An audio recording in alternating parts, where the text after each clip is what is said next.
નમસ્તે વિદ્યાર્થી મિત્રો, આપણને એ ખ્યાલ આવી ગયો કે અલ્ટરનેટર એટલે કે એસી જનરેટર છે એ મિકેનિકલ એનર્જી અને ડીસી સપ્લાય લઈ અને એસી સપ્લાય પ્રોડ્યુસ કરે છે. એના બે ભાગ હોય છે, સ્ટેટર અને રોટર. રોટરના બે ટાઈપ છે, સાયલિયન્ટ પોલ અને નોન સાયલિયન્ટ પોલ. ત્યારબાદ આજે આપણે વાત કરવાના છે કે ભાઈ રોટેટિંગ ફિલ્ડ કેમ રાખવું પડે. આપણે જે સિસ્ટમ પ્રિફર કરવાના છે એ છે રોટેટિંગ ફિલ્ડ અને સ્ટેશનરી આર્મેચર. જો તમને ડીસી જનરેટરમાં યાદ હોય તો આપણું આર્મેચર જે હતું એ રોટેટિંગ હતું અને આપણી ફિલ્ડ સ્ટેશનરી હતી, એટલે કે ફિલ્ડ વાઇન્ડિંગ સ્ટેટર ઉપર હતી અને રોટર ઉપર આર્મેચર વાઇન્ડિંગ હતી. જ્યારે એસી જનરેટર એટલે કે અલ્ટરનેટરની અંદર આખી વસ્તુ ઊંધી છે.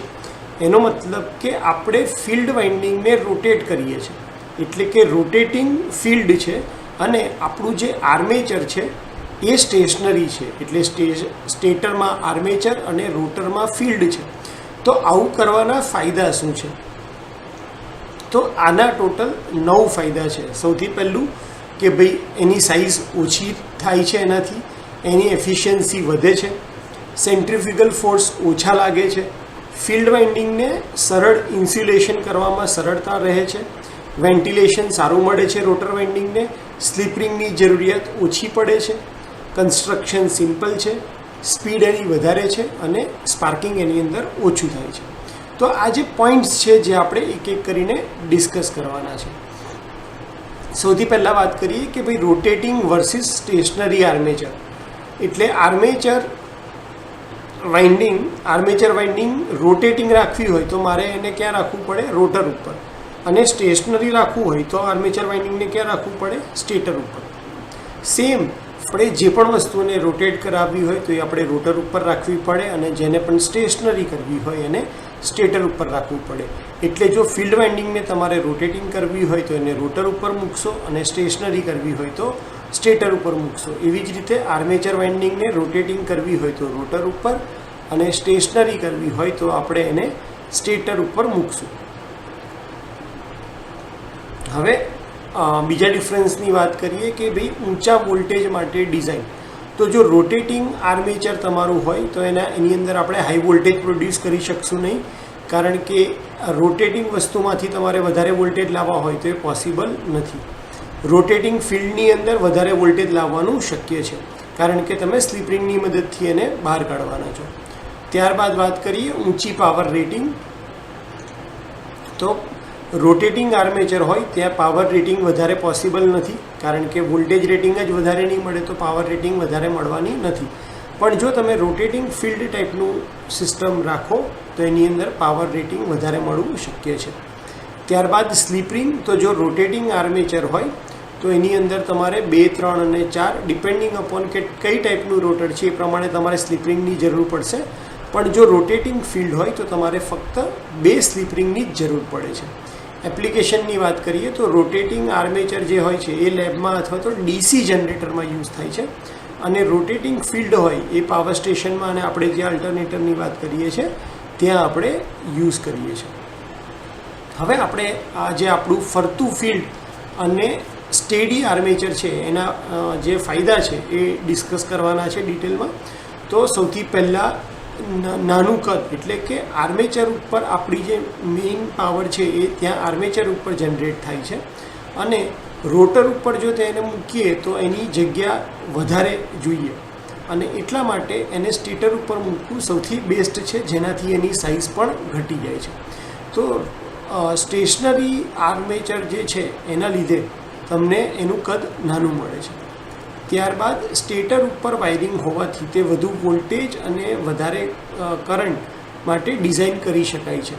તો સ્થિર આર્મેચરને લીધે આપણે એને સ્ટેટર ઉપર મૂક્યું હોવાથી વધારે વોલ્ટેજ અને વધારે કરંટ માટે અને તેથી વધારે પાવર માટે પણ આપણે એને ડિઝાઇન કરી શકીએ છીએ.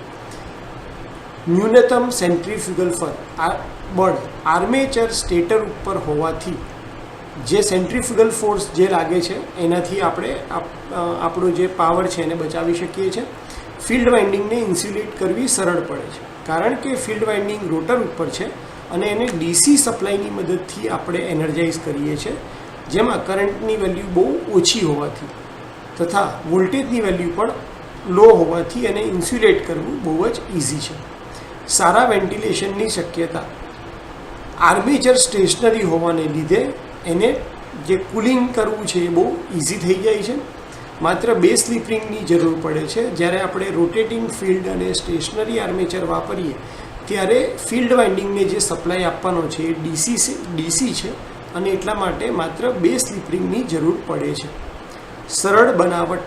આર્મેચર સ્ટેટર ઉપર હોવાથી ઇન્સ્યુલેશન કરવું બહુ વધારે વોલ્ટેજ માટે પણ ઇન્સ્યુલેશન કરવું ઇઝી પડે છે. એથી એની બનાવટ ખૂબ જ સરળ છે તથા એને ખૂબ જ ઝડપી સ્પીડે ફેરવી શકાય છે. ફિલ્ડ ફરતું હોવાથી આપણે એને ખૂબ જ સારી સ્પીડ ઉપર રોટેટ કરી શકીએ છીએ.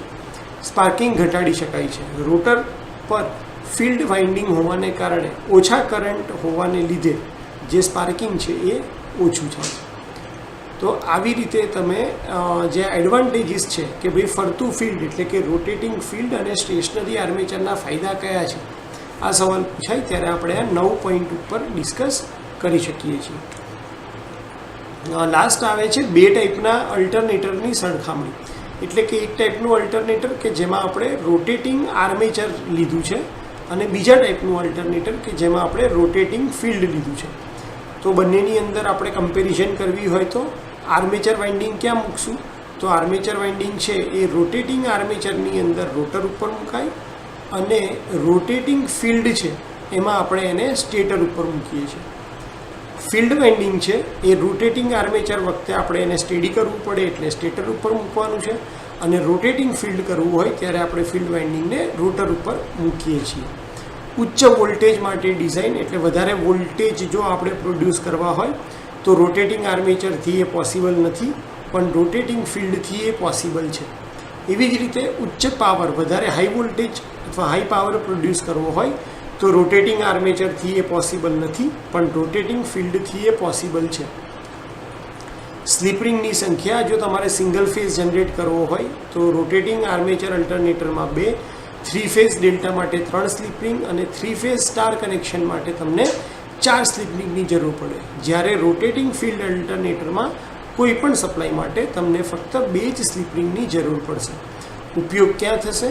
તો રોટેટિંગ આર્મેચર ટાઈપ અલ્ટરનેટરનો ઉપયોગ લેબોરેટરીમાં અને ડીસી જનરેટરમાં થાય છે. જ્યારે રોટેટિંગ ફિલ્ડ અલ્ટરનેટરનો ઉપયોગ આપણે પાવર સ્ટેશનની અંદર અને અલ્ટરનેટરમાં વોલ્ટેજ પ્રોડ્યુસ કરવા માટે યુઝ કરીએ છીએ. તો હોપ કે તમને બેઝિક ડિફરન્સ કે સ્ટેટર ઉપર આપણે આર્મેચર મૂકીએ છીએ અને રોટર ઉપર ફિલ્ડ વાઇન્ડિંગ મૂકીએ છીએ એના વચ્ચેનો ડિફરન્સ ખ્યાલ આવી ગયો હશે અને તમે કમ્પેરિઝન આરામથી લખી શકશો. Thank you so much.